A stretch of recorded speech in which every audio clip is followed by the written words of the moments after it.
Well, good afternoon. Can I start by welcoming everybody to the lecture who was not present at the AGM that we have just completed. I probably ought to say some of you at least will have seen the obituary of Kathleen Booth, the wife of Donald Booth, who died aged 100 years and 3 months last week. There was an obituary in the Times, I think on Friday from memory. But this afternoon I'd like to welcome Dick Leatherdale to introduce the speaker. Can I remind you to use the chat facility if you wish to ask questions, and then we'll invite those questions at the end of the talk. Dick. Thank you, Roger. If you can indulge me for a moment or two, can I add something Doran said about the IEEE event that he said that Simon had organised it. Roland Divitt, who I know is on Zoom at the moment, deserves equal credit for that. He did a great job. Right, today we're here to talk about Singer System 10, which many of you will know was taken on by ICL as a result of ICL buying up Singer. ICL had a long history of merging and taking over failing companies, as Singer was at that time. This one, I think, was a little bit different because instead of junking their product line, they tried to make something of it and did rather well, which is what John is going to tell us about. But many of you will notice that we have 3 people on the speakers list and there's only one of them here. So I must tell you about them because they have all contributed to this talk. Firstly, Mike Knight. Some of you will have been here when he gave a splendid presentation on Beacon, the airline reservation system that he was concerned with for the British European Airways. And he has also done some background to today's talk in Resurrection. There's an article some years ago called The Seizing of Singer, which is well worth a look if you have the time. Alan Wakefield would certainly be here today were it not for the fact that he's currently driving back from France. He was also very much concerned with the taking on of the Singer portfolio. But our main speaker today is John Panter. John comes from the tradition of Leo and has worked for ICL, as it then was, for a great many years.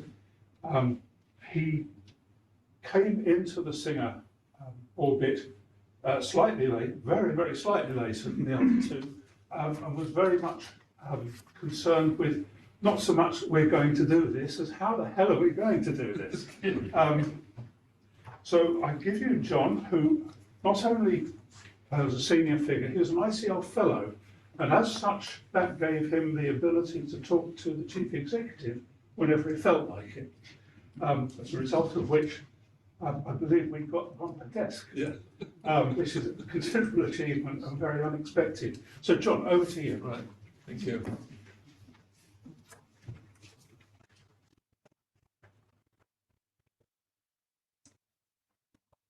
Well, good afternoon, everybody.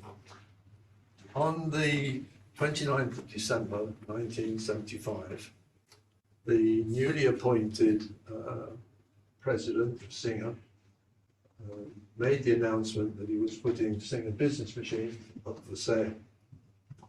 There was an incredible set of discussions that went on in the industry, trying to sort of decide who they thought would take this on.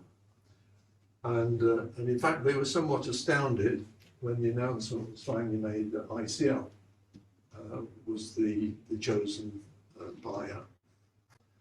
And thus started a whole sequence of events which I and Alan and Mike were all involved in.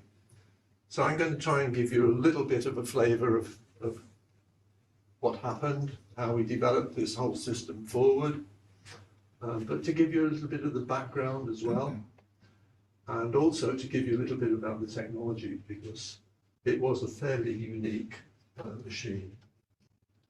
Let's see if we can go the right way.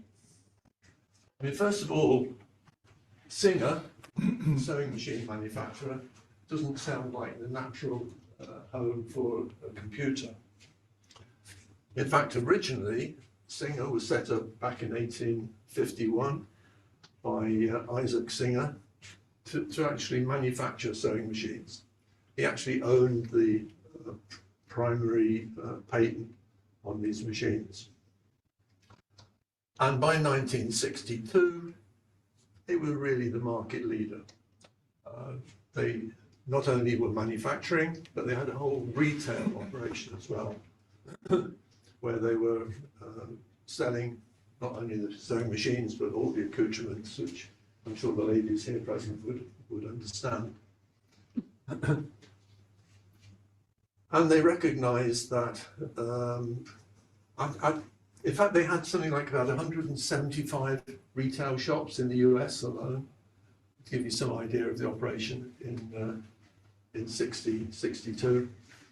But they were coming under some competitive pressure from the Japanese, and they realized that they needed to use a computer to help manage them with their business. So they put out a request for a machine, and they sort of expected that NCR or IBM would respond, but they didn't. In fact, the only company which responded was Frieden. Now again, Frieden is not a company that you would have normally associated with computers. They were well known for calculators, typewriters, and this whole business was originally set up by Carl Frieden, who was a Swedish-born mechanical engineer. And indeed, when he set it up in 34, it was pretty much for manufacturing the sort of mechanical calculators of the day.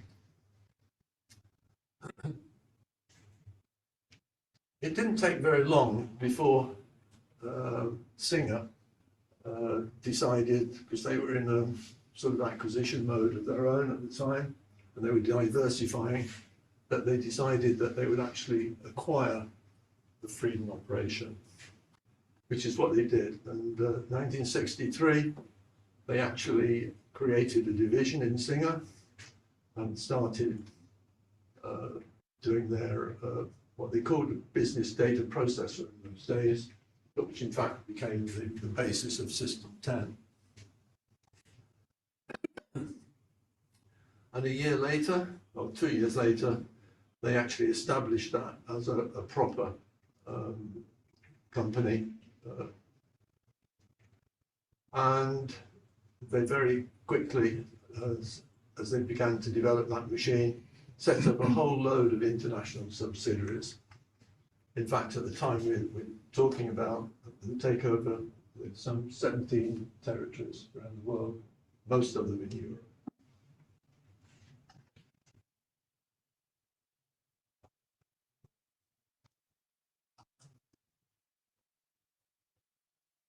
And in 1970, they actually launched the Singer System 10 onto the market through all of their Singer business machines operations. Then in 1973, still on their acquisition game plan, they acquired the Kogar Corporation. Now, Kogar, some of you will know as being a UNIVAC man. In fact, it was the UNIVAC 1004 which he was responsible for. And he actually brought in their Kogar System 4, which became the basis of the 1500 machine at the time when we're talking about our acquisition. And so this went on until 1975. They got really quite a big business going, but they started hemorrhaging money. They began to take on a number of contracts, which they overcommitted themselves, and they started losing money. In fact, in 1975, they lost $42 million on a turnover of 290 million. And even though their international operation was profitable, but Joseph Flavin had been brought on board at this time to sort out the finances of the company. And as I said, on the 29th of December, he actually put this Singer Business Machines up for sale.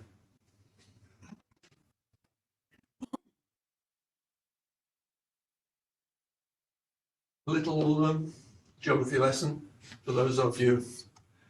We were talking here, as I go through it, we're going to be talking about 3 operations, which is where Singer Business Machines were located.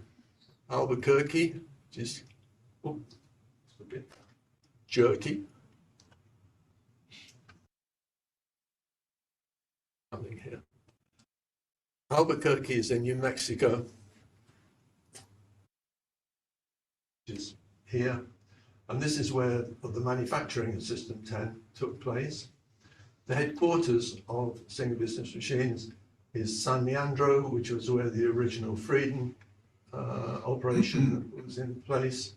Huge site, they're 26-acre site with all of their manufacturing operations, and as the Singer Business Machines developed, it became the centre for their System 10 engineering, and also the terminals, the point-of-sale terminals in particular, which they're working on. Just as a little aside, I know that after we bought Singer Business Machines, the site in San Leandro was actually sold, and it's now a housing estate.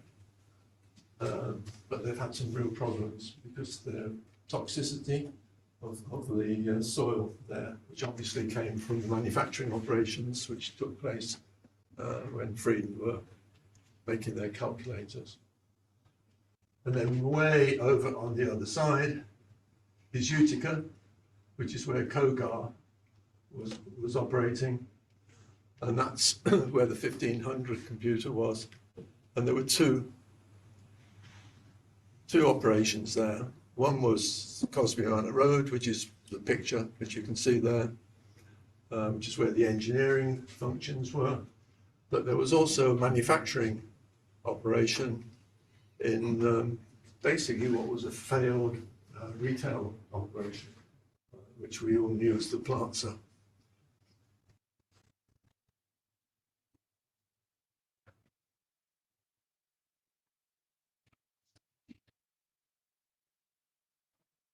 So a little bit of background as far as ICL is concerned.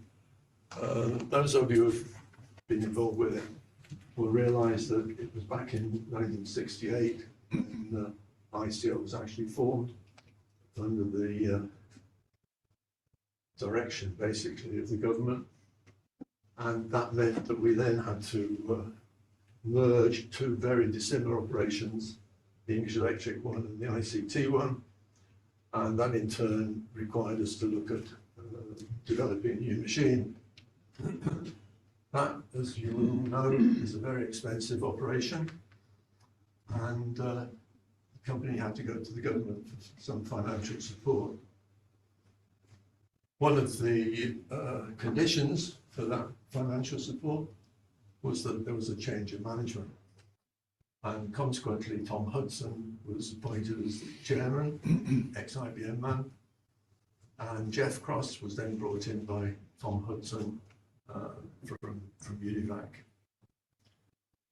And they actually put, and this was in 1972, but at the time when they were put in place, they had 3 very strategic objectives. One, that they should double the revenues within 5 years. Secondly, that they should increase those revenues such that more than 50% of it was overseas, that means outside the ICL, outside the UK. And the third one was that they successfully launched the new machine. In actual fact, there was another objective which was never declared, but which Cross made everybody aware of, which that he wasn't going to go back to the government for any more money. which did have some interesting implications for us. Now, all this was taking place during the 70s, when there was a huge growth in mini computers and small business machines. In fact, by 75, they took up 50% of the computer market, but they were actually experiencing a 40% growth in revenue, as against sort of 15% for the total computer market. So huge refocusing going on into the smaller end. The other thing was, of course, it was very much easier to design and produce these smaller machines. Therefore, there was a much lower cost of entry, and that put a lot of competition in. ICL had a machine, the ICL 2903, which is the picture at the bottom there, which was really derived from the mainframes. And it had been quite successful, but it was getting to the point where there was a need for a new machine.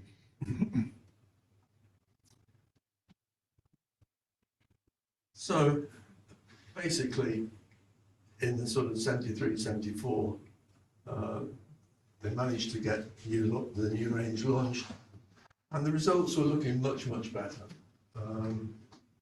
Not perfect, but a lot better.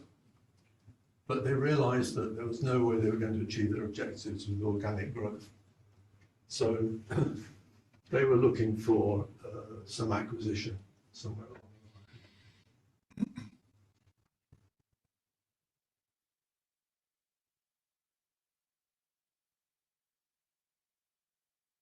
the line. So that was the sort of background to what was happening in ICL at the time. And it was really quite fortuitous that the Singer business machines availability came on the market. And for once, ICL acted quite quickly. Not renowned for their fast decision making, but this actually was quite good. Helped a little bit, I think, by the fact that Tom Hudson actually knew Flavin, who was the president of the Singer Corporation. The other thing is that when they actually started to have a look, they found that the products were mature, they were well received in the marketplace, they just seemed to be everywhere. They didn't impact on the mainframe business, so there was some impact on the 2903, obviously, but not on the mainframe. And they had this international, about 2,500 people, actually in the 17 countries that we're talking about. So a very large customer base outside the UK. So it ticked all the boxes. So as a result of this, 4 people were shipped off to the States to actually assess what it looked like. This was Mike and Alan, that you already heard a little bit about, together with a guy called Jeremy Walker, who was actually in charge of the drawing office up in Kidsgrove at the time, and Keith Cook, who was actually the manufacturing representative. So these 4 came back with their recommendations, and as has already been said, Mike actually has documented some of this in the paper that he wrote called The Seizing of Singer.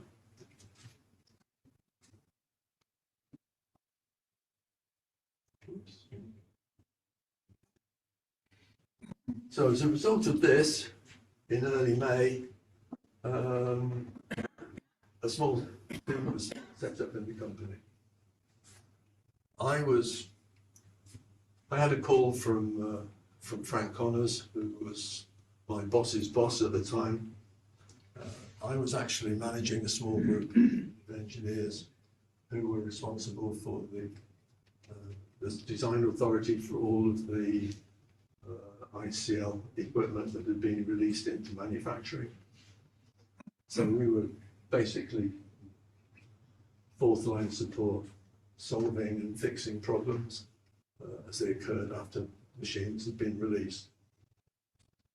So consequently, they decided, since Cross had said there was going to be no additional budget anywhere, they pinched a bit of my budget by giving me responsibility for these machines. So I became the hardware design authority for all the Singer business machine products. So at this time, that was not just System 10, but the point of sale terminals and the 1500. And I was based up in Kisgrove, near Stoke-on-Trent. John Williamson was my equivalent on the software side, and he was down in Bracknell. Peter Whittle was the manufacturing man who was given responsibility for introducing the product into Letchworth Manufacturing Centre, Letchworth. And Mike and Alan would continue in their product marketing and planning roles out of Slough. So we were really well distributed around the country. And when we really sort of started to try to work together, it was a bit scrappy. And there was some interesting things going on where people were trying to claim responsibility which shouldn't have been theirs, and so on and so forth. And, but actually, one of the interesting things which occurred at this time, when I can remember we were actually meeting in a pub in Bracknell, Alan Wakefield and I realised we knew one another, but we hadn't seen one another for 15 years.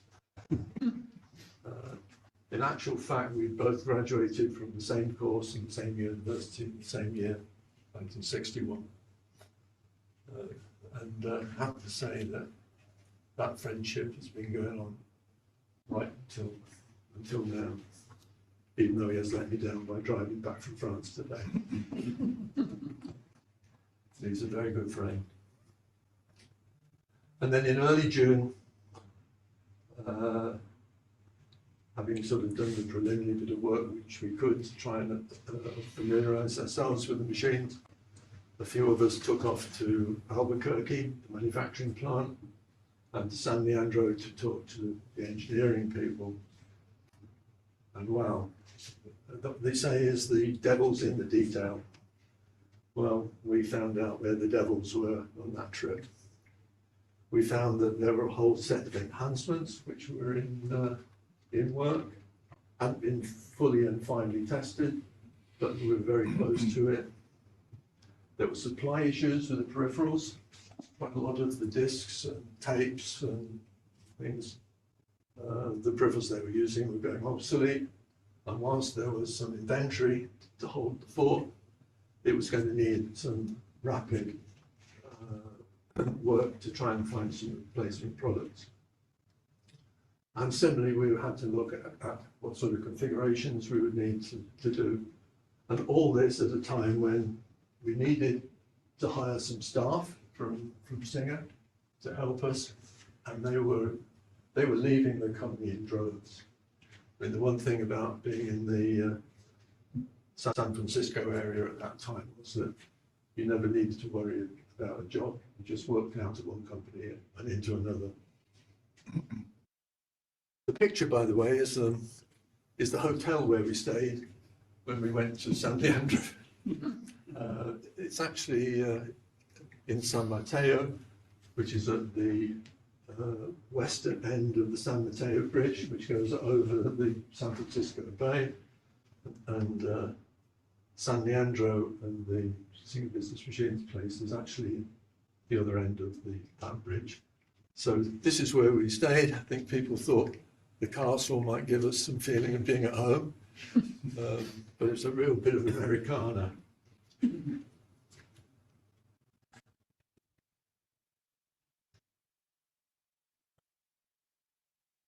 Right, I'm going to take a few slides just to give you a feel for the machine itself. So this is what we, if you like, found out when we got there and got to know a little bit more about the machine. It is a really quite unique architecture. It's a multi-programming machine, so you can actually run up to 20 application programs concurrently, and it's done by literally time slicing. So we have 20 separate programs sitting in the store, and we're going to switch them in round robin fashion. And all this is done in the hardware. So this does not have an executive function in software. It's all done within the hardware itself. So our machine is, if I can keep the thing steady, is built around a store, and it's a magnetic core store we had there, and it's 6 bits wide, and everything is in BCD. So the arithmetic is in BCD, the addressing in the memory is in BCD, and so on and so forth. So each of the applications is allocated a partition within the store. And also there is an I/O card which is associated with each of those partitions as well. And the size of the partition is determined by switches which are set up on the I/O card. And then there's a common partition up at the top, which is accessible from all of the other partitions. So this is really where all the I/O and where all of the sharing of data takes place. All of the I/O goes through the ACU, the arithmetic and control unit, which links to all of the I/O cards which are using the general peripherals, and over to the FAC, the file access controller, which is where we can attach the disks and the tape.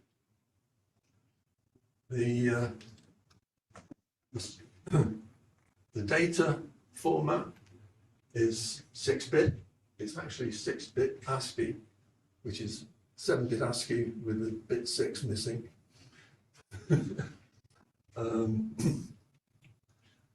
But from that, we've got a minimum of 20,000, and remember this time we're not talking about Ks, we are literally talking about thousands in decimal. So the memory size was from 20,000 6-bit characters up to 160,000, which obviously took up quite a bit of space, because there were about, well, this was one of the big developments that was taking place. It actually moved from 3.3 microseconds to 2.2, and it had gone from, for each 20,000, it had gone from 5 cards to 2 cards. So, you know, you were talking about a lot of cards for the store. And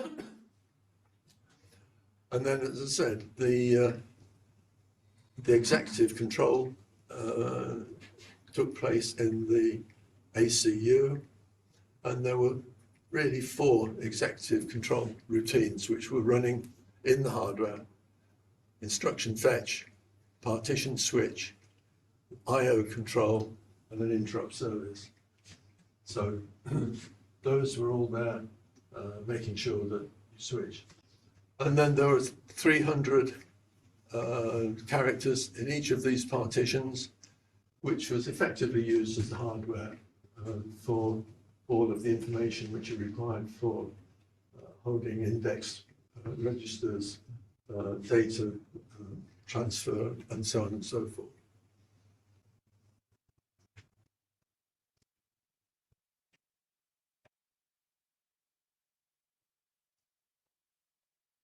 Now this is the instruction. The format of the instruction was 10 6-bit characters.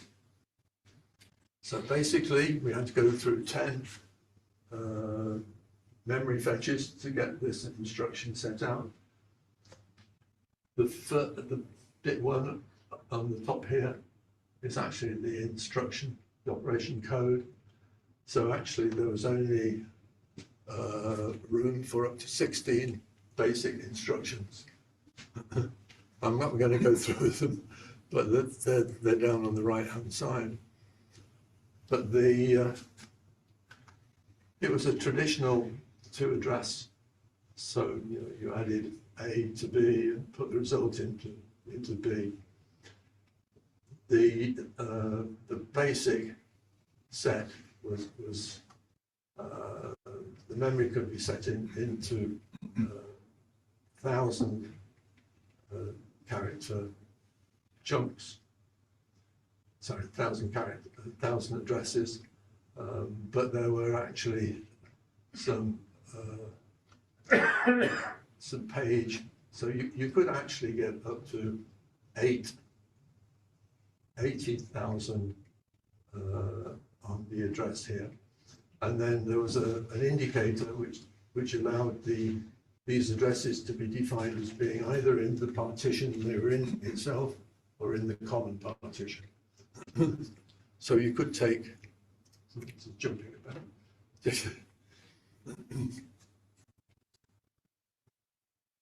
So quite a unique instruction set, which was actually one of the advantages we had when we came to look at System 25, which I'll look at a bit later.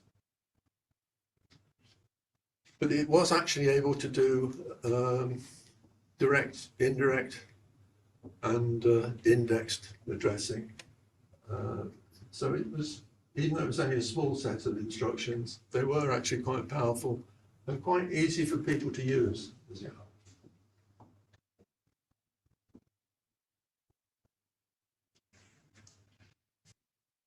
Basically, all of the disk and mag tape was controlled through the file access channel, and I'll cover the bit of software which is essential in order to handle the file access side of it. But this allowed us to have up to 10 disk drives connected, but with a maximum total capacity of 160 mega characters. So we're talking about 1970 machines, not later ones. And all the data was stored in 6-bit characters on disk in 100-character records. And we had a number of different disk drives which were available. And similarly with the tape, that did actually allow you to store it as full ASCII or EBSTIC. There were techniques in order to be able to handle the full 7-bit, 8-bit.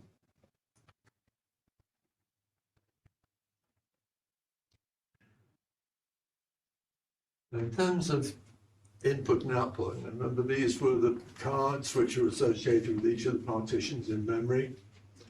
There were a number of different types. Any of these could have been put into any of those partition slots.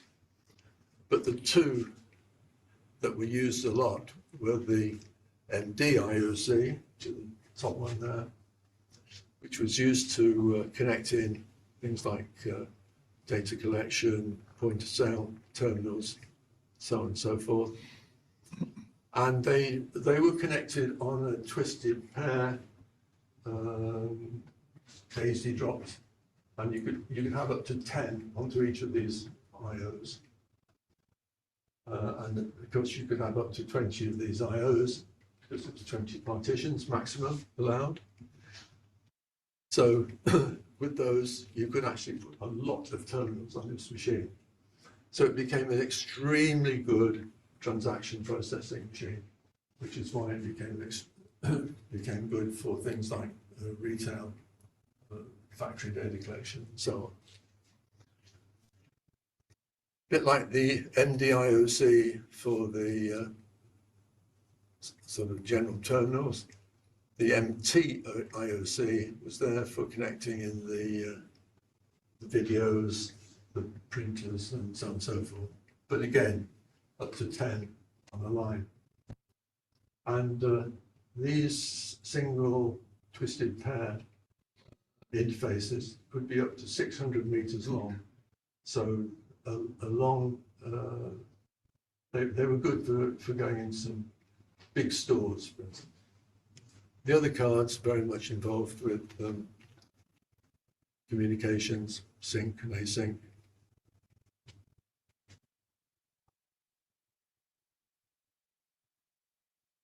Now there was some software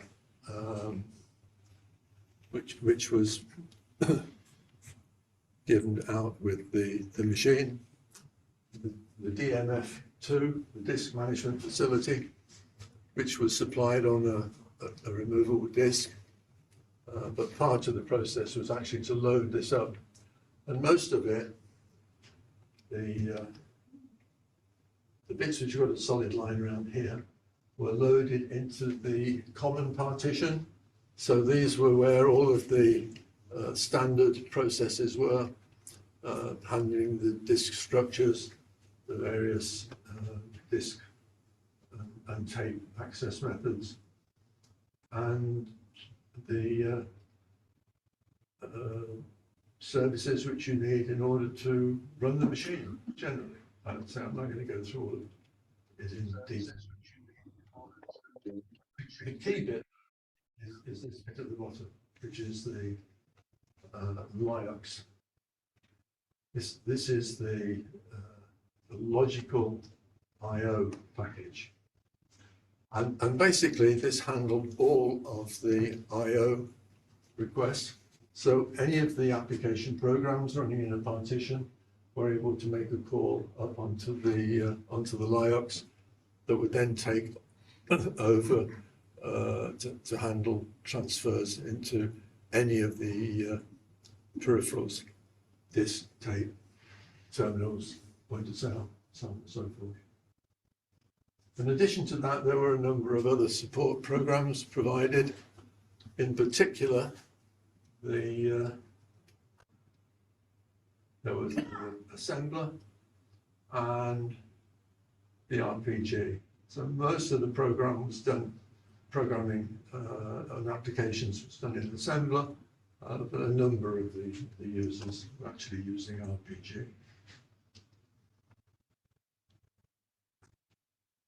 And then in terms of application software, there were a few packages which were supplied by Singer and then by ICL. These were primarily for accounting, sales order processing, payroll, factory management, and so on. By far, the majority of the applications were actually written by the end users or by third parties who were commissioned by the end users. And as I said, most of them were written in assembler, some using RPG. And I put a few pictures up to show sort of where they turned up, and a list of types of applications that were there. And a lot of retail places, a lot of general business management.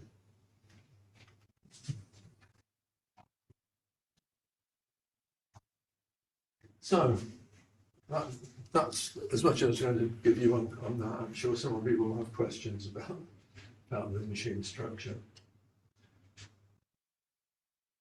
But coming back onto where we were,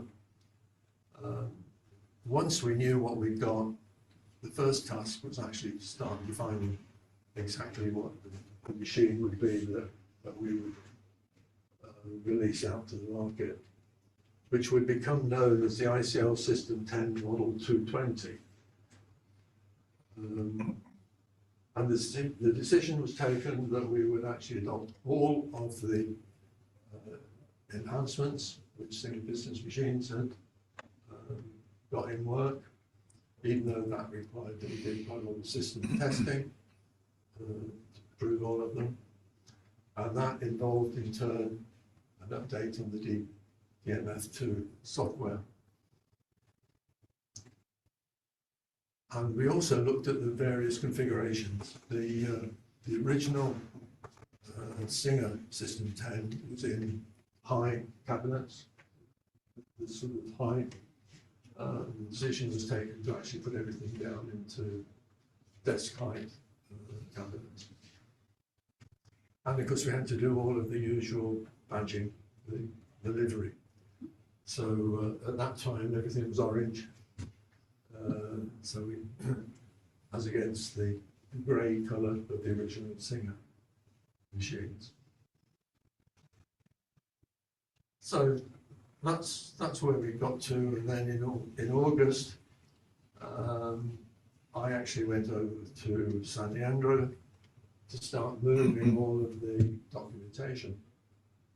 And I'd almost got the Pantechnica at the door to start loading all of the documentation for transit to the UK when I had a phone call. And the phone call came in from Frank Connors, who was in Utica, and he informed me that actually we just bought Utica. Now this was completely out of the blue, but he said, you better get over here and just leave the Pantechnica, don't get into come. So I actually went from San Leandro across to Utica for a meeting, in particular with Frank and a guy called Larry Neely. And there I was informed that Frank, who had been my boss's boss back in Kidsgrove, was actually going to become the president of the US operations. And that everything was going to change. And I don't know, to this day, I still think it was a bit of a carve-up. I really didn't have much chance to argue against it. Not only was I being told by my boss's boss, but the SBM guy was a guy called Larry Neely. And he was a big guy. Now I'm not small, but I felt quite intimidated. And in fact, I'm doing a little bit of checking. I found out that his brother was actually a American football star who played for the Dallas Cowboys, and he was 6'6" and 265 pounds. This was not someone you were going to actually get up against. So I was told that as a result of keeping Utica, that the terminals and the 1500 would remain in Utica, although the System 10 authority would remain with me to go back to the UK. And because of some small print in the agreement, I couldn't take things directly back to the UK, but had to actually go for a short period through Utica. So this was quite an interesting meeting, shall we say, which turned out to cause some considerable replanning. So I went back from Utica to San Leandro to tell the guys who were there that what we had to do. Anyway, by September, I did at least have a small team back up in Kidsgrove, which I carved out of my original PDS group, and then we started looking at that, what we needed to do. The first bit was that we actually had to set up for the testing of the System 10 in Utica. And we actually managed to get a combination of some of my engineers from the UK, and I also managed to recruit I had a real problem recruiting engineers in the States because they'd all gone, basically. But there were two guys who were keen to come and join me. And I have to say they were my godsend. One guy was a senior engineer who knew the machine inside out, and you'll hear more about him in a minute. And the other guy actually ran their drawing office, come engineering change control system, come everything else. So he actually knew the engineering systems, the Singer engineering systems inside out. He knew all of the drawings and where they all were and how they were structured. And more importantly, because he'd been the engineering change controller, we knew exactly what the status of the machines were and what was going on. So those two guys, together with a few of my engineers and a couple of engineers from Utica itself, were commissioned to actually do all the necessary testing up until the end of the year. And I had one, I was able to actually get Alan Rowley, who was one of the managers in Kidsworth, to help me. And he actually went out to manage the operation out there.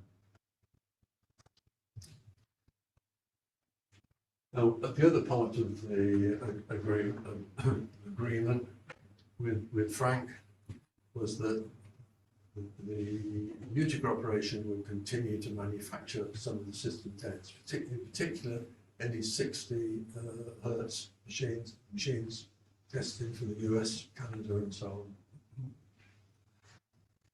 And that meant that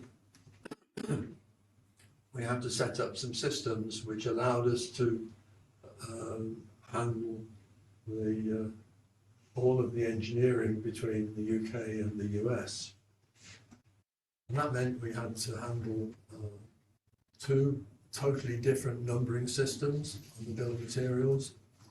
We had to find ways of bridging between the engineering control systems of the two operations, and so on and so forth.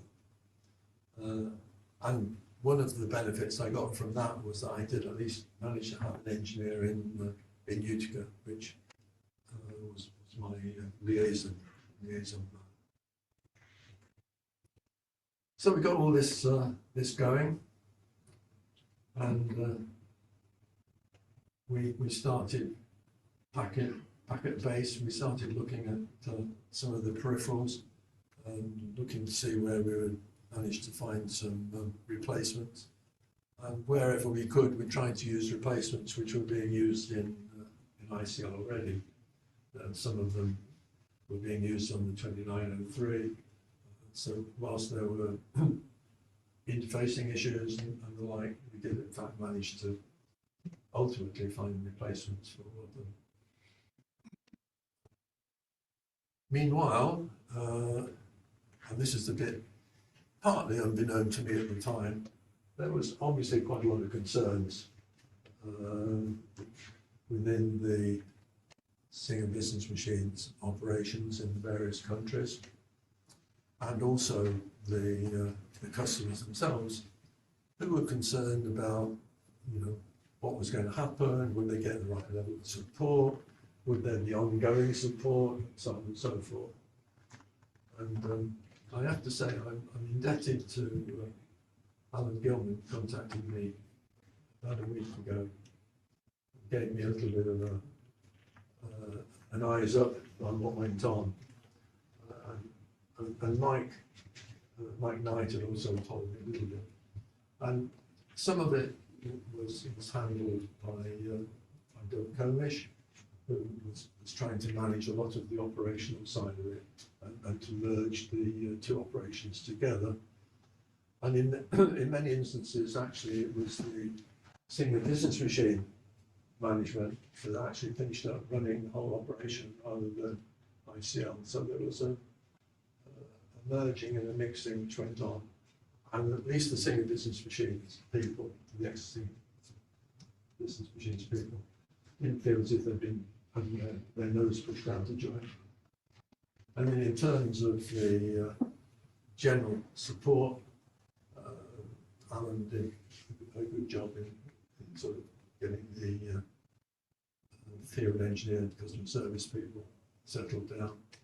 And as a result of this, quite a lot of user groups were set up from the users. And as Mike Knight told me, there was an annual binge of some of these things, which, in fact, my experience with a lot of user groups, so that's what it turned out to be.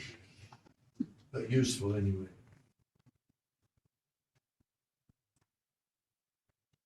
And as a result of all of this, we did actually manage to launch the ICL system 10220 in February '77, and the first deliveries actually came out of the Uti factory, and they supplied us for in the period April to June, by which time we got the Letchworth factory up and running. And you can see a little bit of the difference between the two. On the right is the Singer business machine, which, as I said, is in high cabinets, so high, in its grey livery, or grey and beige, where everything moved over in the system, sorry, the ICL system, to the low cabinets.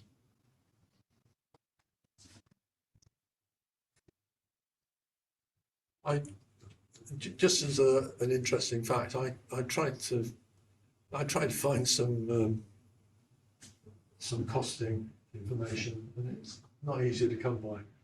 I have to say that the time lapse has caused some problems in trying to find out a lot of the data. But yeah, I mean, we were talking about £20,000 for a sort of basic entry-level system, although most of them were up in the 30, 60,000.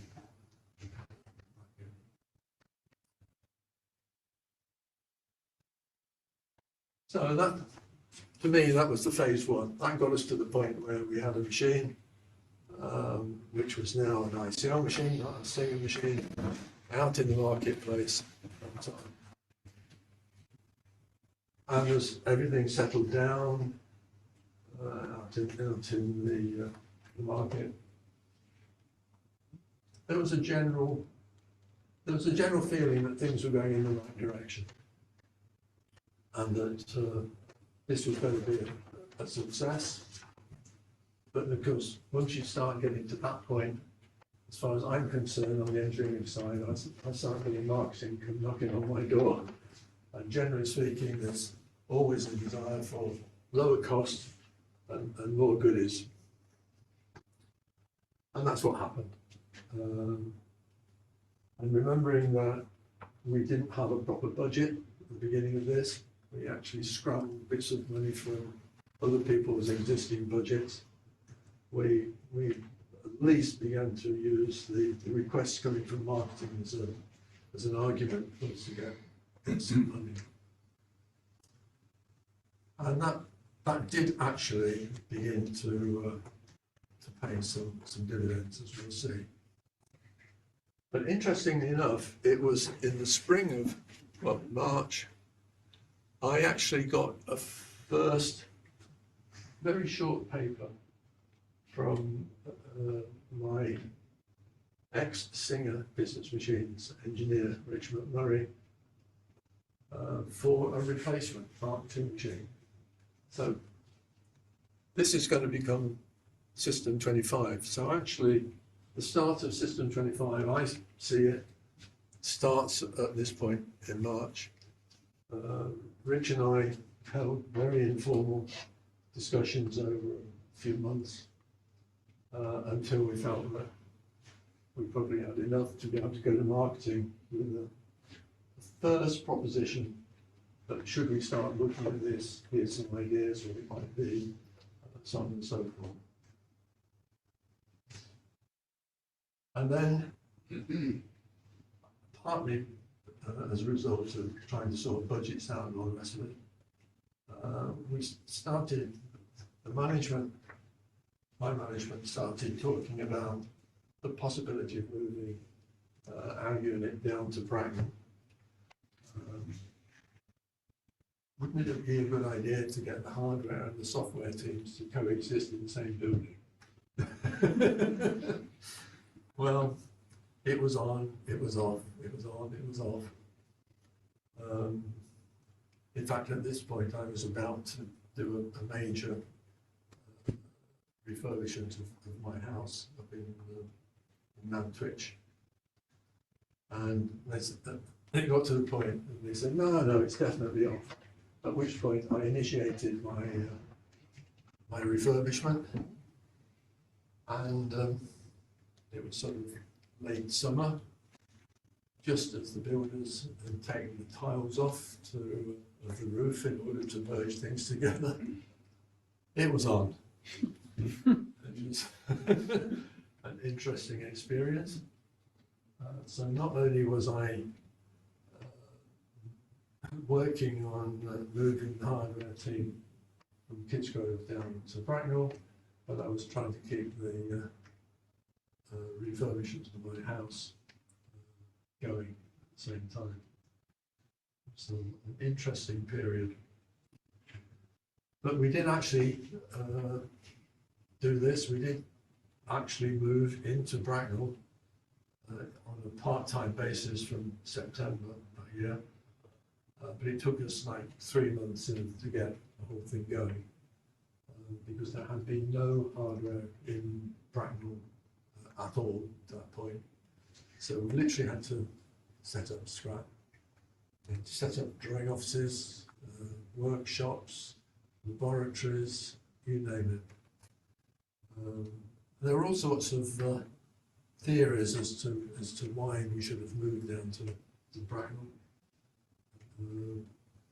One of them was that the guy, Bruce Stewart, who was running Bracknell at the time, his hobby was collecting clocks, and he was desperate to have access to a workshop so he could make bits and pieces to fix his clock.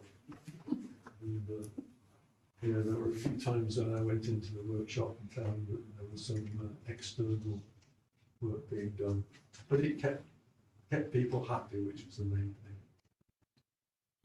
But more particular, as far as I was concerned, it actually gave us the opportunity to actually set up a proper budget. And remembering that the budgets in ICL went from October to October.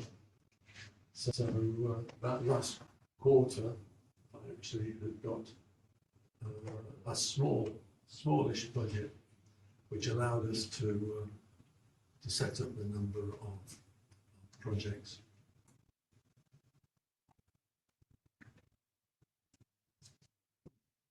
And by January '78, we were fully established down in Brighton, and we had a project list. No, I'm not going to go through all of these. We obviously had to keep our support activities going, and there was quite a lot of system support which was necessary at the time, particularly in supporting the point of sale systems and linking the connections between 1500s and system 10s and so on and so forth. But the two I would highlight, first was what we called the MT-ICA. So this actually was an I/O board, one of these cards which plug in associated with a partition in memory. And what we actually did with that was to effectively combine the MT-IOC with one of the communications boards. In fact, better than that, in the synchronization communication. And this is the first time that I'm aware of in ICL that we actually started to use microprocessors as an embedded controller. So we had the MT-IOC had it, and the SCA, the synchronous communications adapter had it. And, it did two things. One is by combining the two, we were able to get terminals and communications together in a single application environment. But similarly, on the synchronization side of it, we were able to put quite a few different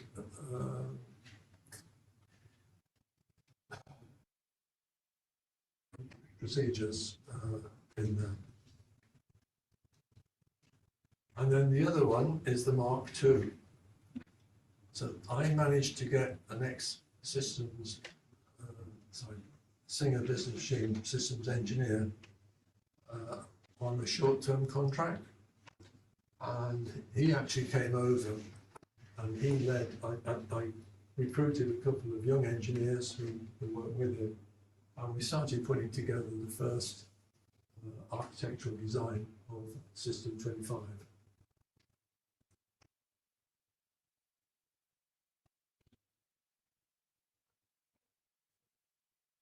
So everything seemed to be going sort of swimmingly, but then we had some interesting issues. And the first is that when you're designing and building some of these smaller machines, you need a more flexible engineering environment than the one that we've got within the company for the mainframe side of it. And so we didn't need quite as much gold on the connectors. We needed to make sure that we could get the right technology. In this case, it was low power Schottky and so on and so forth. And we needed to get access to the technology quickly and efficiently.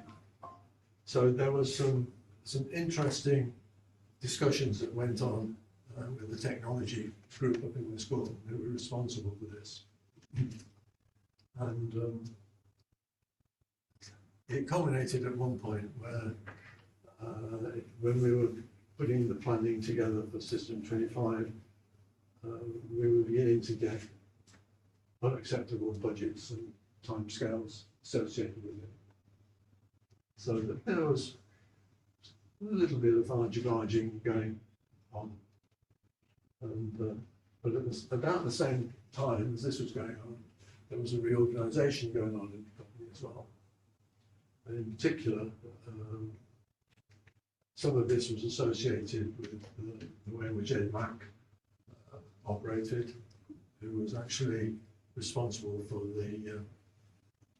the design of all products in the company. And he was definitely a mainframe guy. He was not a fan of small business machines, or smaller machines generally. And as a result of all of this, all of the other managers around the company were making sure that they got some technical expertise in order to try and manage. So, as a result of all of this, I tripped to Utica. I got back to find that I'd been hoofed out of the management role in System 25 and appointed essentially sideways as the technology manager for small systems, which strangely enough left me still as the design authority for System 10 and System 25, which was an interesting concept. I did actually manage to get Ed Mack to agree to our architectural proposal for System 25, which was much against his will. He wanted me to use a traditional 64-bit basic machine, which was way ahead of its time for these small machines. I mean, we use them these days without thinking about it, but in those days it was going to cost a lot of money within the machine, and it would have meant a huge delay on time frames and a huge lifting cost. So I did actually manage to persuade him that one of the number one priorities was actually to run the System 10 code in System 25, and that in particular there is no way that we could easily operate with the System 10 order code, and that structure of the operations in the conventional machine. And ultimately, he gave in, much to the surprise of everyone else, but much to the delight of our team. But at the same time, I had lost System 25 from a day-to-day management point of view. And as a result of that, and the finance situation which started to develop in 80-81, the time frame for the launch of System 25 had slipped. And originally, we were aiming at the end of 79, and it slipped first to July 80 and then to June 81. And as a result of that, I had a deposition, that's the way I describe it, with Alan Wakefield and his boss, who came to see me, and basically saying that System 10, 20 to 20 had lost its competitiveness, and System 25 was too late. So the only thing we could do was to wind down System 10 and to can System 25. Wow, this was like a thunderbolt out of the blue. I asked for a week to think about it before they did anything too drastic. And in a week, I did actually manage with a couple of my engineers to come up with a proposal. And basically it was, the key was actually to design a semiconductor store. Now, you know, we are not talking about terabytes or anything here. We're talking about 30,000, thousands, not 32K, of a semiconductor store.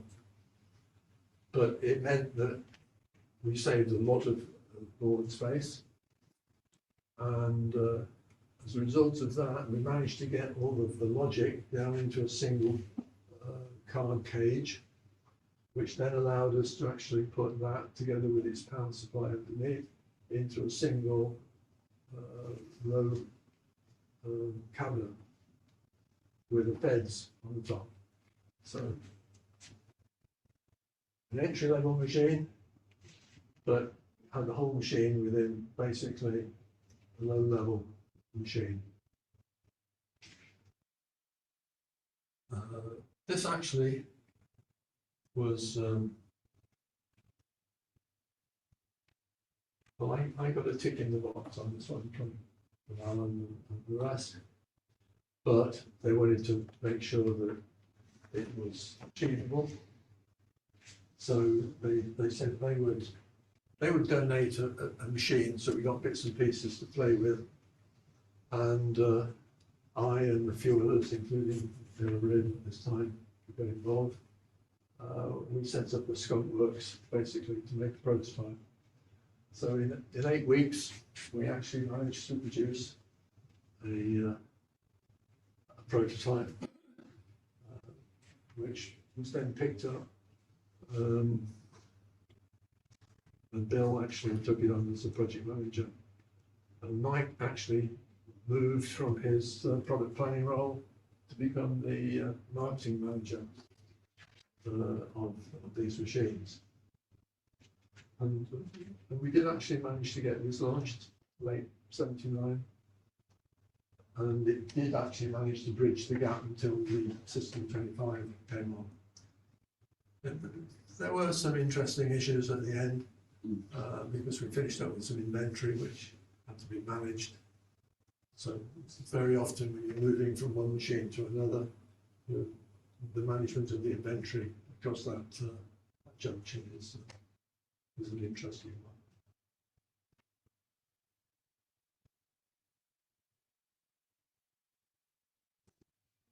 one. Anyway, I was not particularly happy with what had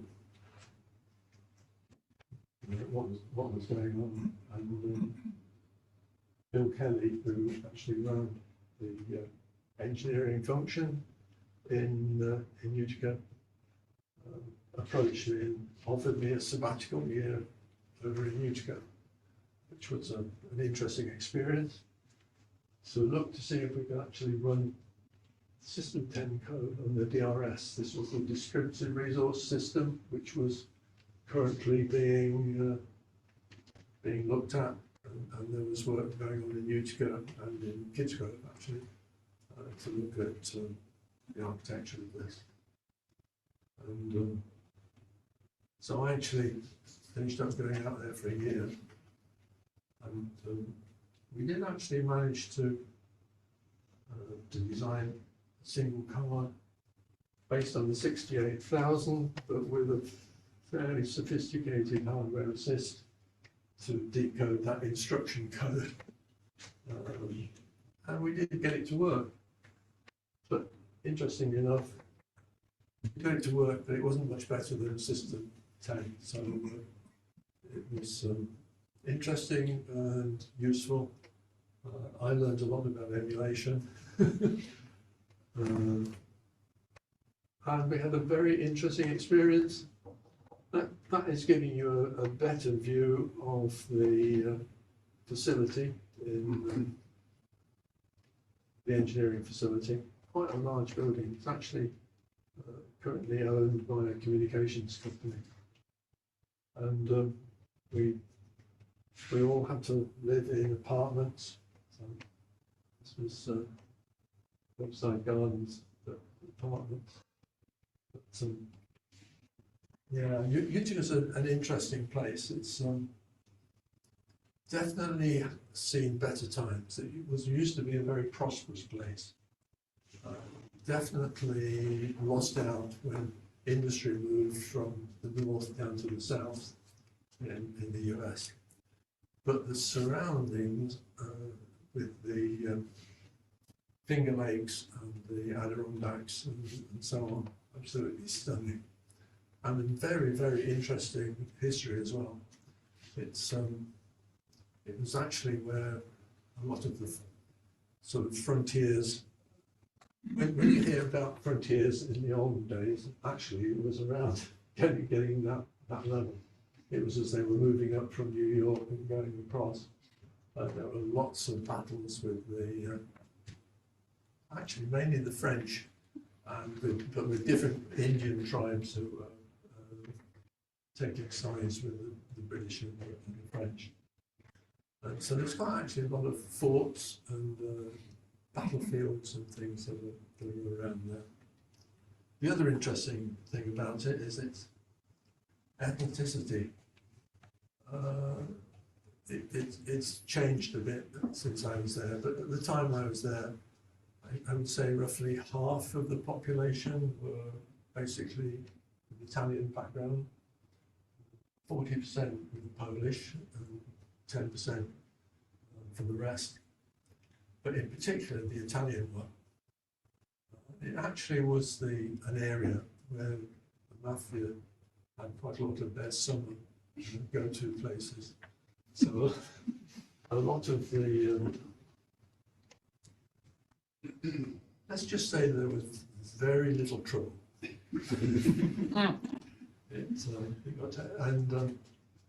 Yeah, the guy who actually, I mean, the year I was there, there were about 6 or 7 Brits that were actually there for the whole period that was right next to us.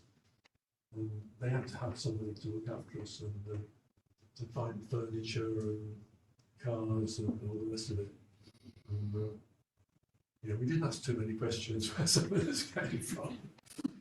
It was an interesting one. And both my daughters went to junior high. My wife was a teacher, so she was on sabbatical from teaching over here. And, but she wasn't allowed to work, but she still enjoyed herself. So So to wind up, what did we get out of this from ICL? Well, it really did expand out the international business. The influx of the Singer business people gave the whole thing a boost, and the whole thing sort of began to sort of wind up. The small business systems started to take off. I mean, there were a whole load of machines which actually came in Bracknell from that. So not just a lot of Unix machines which evolved and the rest of it, but System 10 was a unique machine. As I said, you could connect a lot of terminals to it.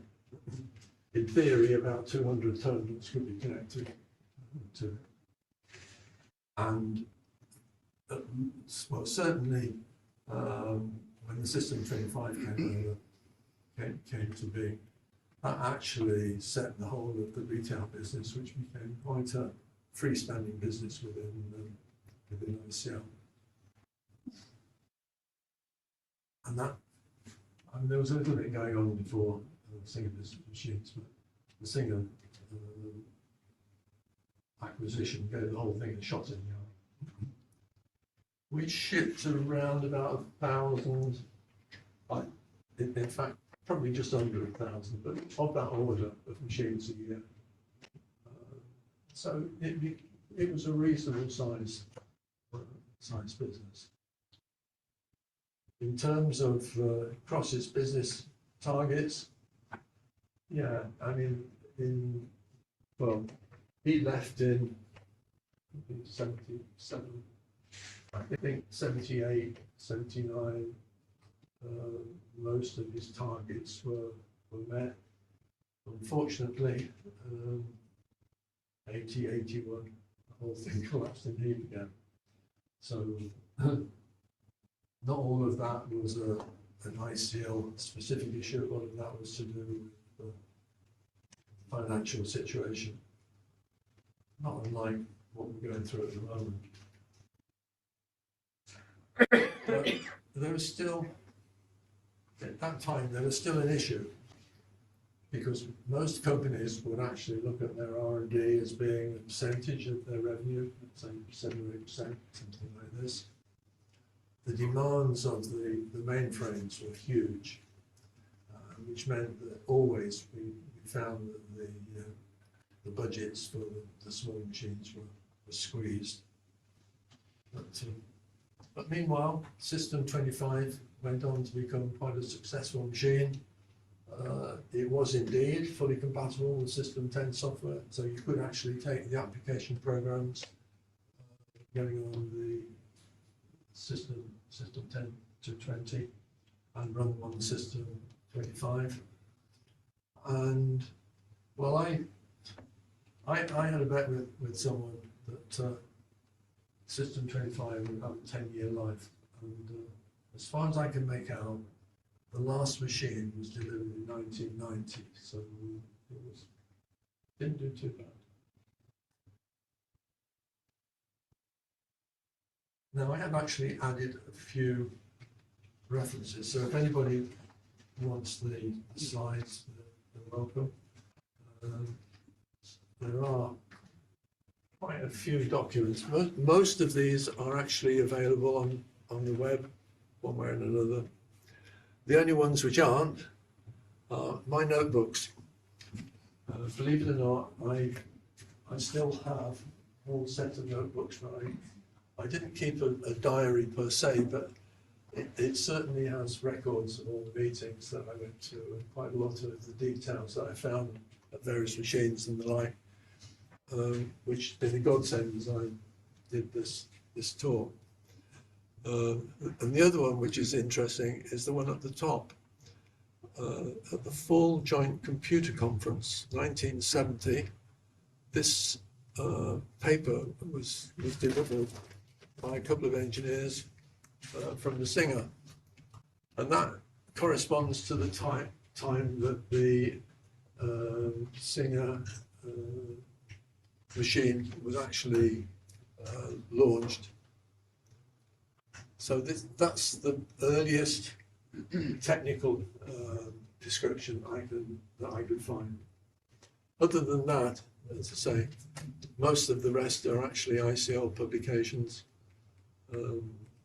which do have most of them. Right, I think that's it. I hope that was interesting. Sorry Thank about you. my voice. Thank you for that.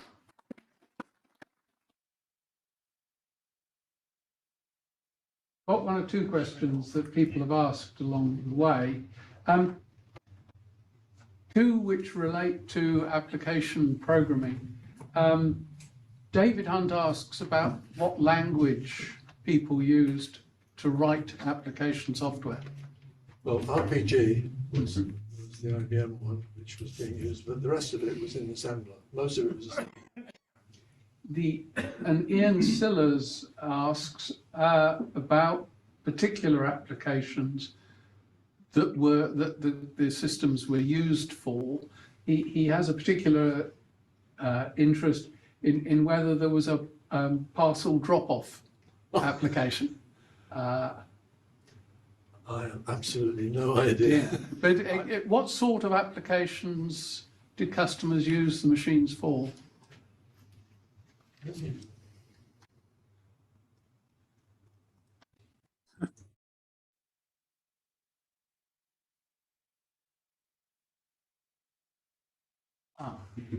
Okay, so Right, that was the question. yeah, I mean the huge diversity is the quick answer to it. Right. Almost everywhere, but most of them, you know, there were a few there which were very dependent on transaction processing. You know, all the point of sale stuff. Quite a lot of the production control, bill of materials, manufacturing support, and then all of the sales invoicing, Right. payroll, counting.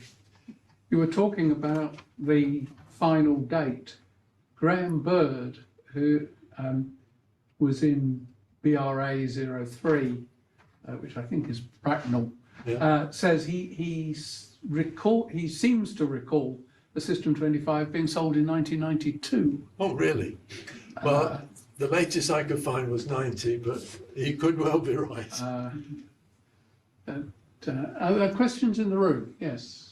A comment, excuse my speech. Very often the packages were very industry specific. A software house would get a job with a client, Yeah, write an application, and then turn it into a package, yeah, which they marketed yeah. as That did happen. a package of hardware and software. Very often the ICL was barely involved in the sale. That's absolutely true. It sort of pioneered the third party's sales approach. It was application led. You weren't discussing memory size and disk size, build or cycle speed. You were discussing what it would do for the business. Absolutely. No, I agree. I mean, I just put some of that in about the technical side because it is unique. It is different. The comments that I used to get back from the software people, and I'm talking about the application software people, I did have some interaction with them, not a lot. And it was quite an easy machine to program, even down at the assembler level. So yes, they were much more interested in the application side of it than the nuts and bolts and the down at the bottom. I agree. And there was a change. Seeing a bit, I mean, there were a few packages which were generic. I think I put them up there, Sistar, PayPack, Safes. Some of them were accounting packages. Safes is a manufacturing one. PayPack is a payroll. So there were a few there, but even they got sort of modified to specific customer requirements. But there was a general move. I mean, Singer really did use the customers and third parties to generate these things. ICL began to actually change that a little bit, so it became a little bit more where there were some corporate packages which were available. Quite a few of the third-party packages, I think, were picked up and were made available to other customers, so on and so forth. But you're absolutely right. I mean, it was. I mean, you've only got to look down here, and if you, I mean, the trouble is, there's a limit to how much information you can provide in the time frame. But if you look at the type of companies that were using these machines, the diversity was unbelievable. I mean, a bit later on, I used to go over to Sweden and Finland a lot, like every 2 weeks. And the ferry that went between the two, they've got System 25 sitting on it. There were wood yards and... On the ferry. On the ferry, yeah. Well, these ferries are retail, they're floating retail parks. Yeah, but you're right. There was one package called Strip 25, not as you might expect. It was something for timber merchants. Yeah, absolutely. Very specific. Yeah, very. No, yes. First of all, a comment. You talk about the 1500. That, in fact, was the second 1500. The original 1500 was the badged RCA 301. Okay, One of the first transistorized computers okay. sold by ICT. The question, you put up a rough price for the Singer machine. How does that compare with the 2903? Sorry, my voice is... Yeah, I know the feeling. Mine's the same way. 2903 was slightly higher. Not significantly, but it was a bit higher.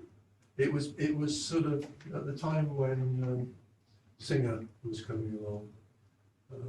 The System 10 was almost seen as being a cost-reduced version. Thank you. I mean, 2903. I made a comment somewhere. It was providing about 20% of our revenues at this time. It was no slouch, but it was seen much more as being a cut-down mainframe rather than a specific machine. A nice machine to play with. Gentleman back, I think, had a question.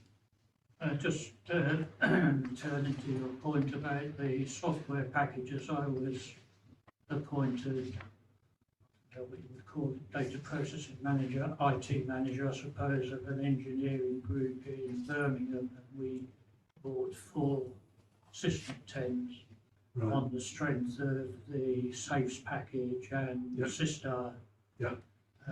But I refused to program it in assembler. In fact, Safe Computing, the guys who set up Safe Computing had previously worked for me several years before when we wrote a manufacturing system for NCR Elliott 4100. Okay. But we then, when we did need to do some bespoke programming, we had a package from a company called NFT, which you may or may not know of. They developed a programming language called ADL, Right. and we used that, and that was quite a nice language to use. And we eventually replaced one of the System 10s by a Unix box through NFT, which was again just software compatible. Yeah. Carried on running the same stuff. Nice. Good. Getting hopefully a little more technical of sales oriented. Presumably RPG2 was adopted to try and get into the IBM GSD market, Yeah. System 34 Yeah. at the time. One of the things This was done on the Singer side of the Yeah. equation rather than our Yeah. side. It but existed. but a but way we of took it out. easing your way into a replacement Yeah. for the IBM machines. One of the things I found out when using RPG on a mainframe for my sins on a 360 was that it was really very, very like the code generated by the assembler. If you Right. looked at the core DOM, it was really very efficient. Really? Was that the same sort of thing that you found in I'm not the right one to answer Sorry. that question. hardware man? Yes, you can change a light bulb, but I can't. Yeah, no, I mean, I suppose I've got much more involved with software as time has gone on, let's say. But, and we, as I said, we did have to get into the software as we went into embedded controllers. Yeah. So that was a totally different. I'm either a great proponent of microprocessors in embedded controllers. Yes, I go back to the realm of writing channel command programs. Is there a location where someone's got one of these machines that can be seen? Someone preserved one? There's a System 25 up in Bletchley at Right. in the museum. There. Because I and one or two Specifically, somebody's inquiring about a Singer 10. I'm not aware of that. Okay. I mean, as you start digging around, it's amazing What crawls people out. have tucked away in a corner, yes. Yeah. I mean, And- I used to have a 1500, which I got rid of about 10 years ago, I suppose, to someone who was collecting small machines. Right. So I'm sure there are some of those still around, but System 10's a bit bigger, you know, not the sort of thing you'll find up in somebody's loft. Some loft. Perhaps a final question before I ask Dick to give a vote of thanks. You gentleman at the back. Recollection is hazy, but I joined ICL in sales in 1976 and vaguely remember the figure. In particular, it was, if I remember correctly, seen as a link between ICL and other manufacturers' mainframes, and also as a precursor to a more developed activity in point of sale. Is that correct? It certainly was used as a cluster controller with quite a lot of machines. Again, it had this ability to be able to connect to a whole load of different terminals. And it had all the communications in order to link into mainframes. In fact, most it would actually communicate with most computers. And how about its, if I remember correctly, precursor role into into point of sale? Because ICL in those days was active in retail, and It was beginning to get active in retail. It didn't have a retail business centre at that time, the time of looking at it, but it very rapidly. I mean, unfortunately, Tom is not here, but I think he told me he joined in the early 80s. So it was probably about then when the retail. So it's quite difficult to actually pinpoint these dates unless you live down in. and as you touched on just now, the early 1980s were a period of calamity when the board of overstaffed the company, come the recession.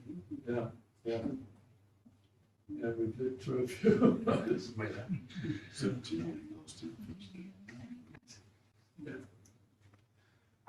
Dick. Thanks, Roger. I have to say that those of us who work for ICL on the mainframe side were apt to be somewhat dismissive of System 10. We knew it was there, but we sort of tended to try and ignore it. Then one day we learned that Sainsbury's had kicked out their big 2900. And not long afterwards, they bought a load of System 25s and had one in every store.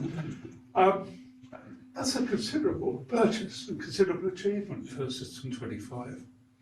So, with the benefit of hindsight, and with the benefit of John's presentation today, I think we were probably wrong. I think there was rather more to it than met the eye. So thank you, John. It's been very entertaining, and you can come back soon.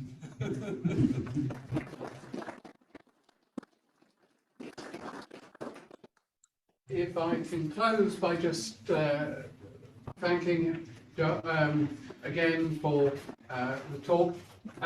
The next meeting is on November the 17th, when we revert to the normal Thursday, and it will be Bob Eager talking about the Edinburgh multi-access system. To be followed on December the 15th by the annual film show, put together for us once again by Dan Hayton, who told me that it's going to be largely the videos that have been digitised so far from CCS's own history. So if you want to see some of the early talks and people putting transparencies onto overhead projectors, then come on a real nostalgia trip in December. But thank you for today, and I look forward to seeing you all on November the 17th. Thanks.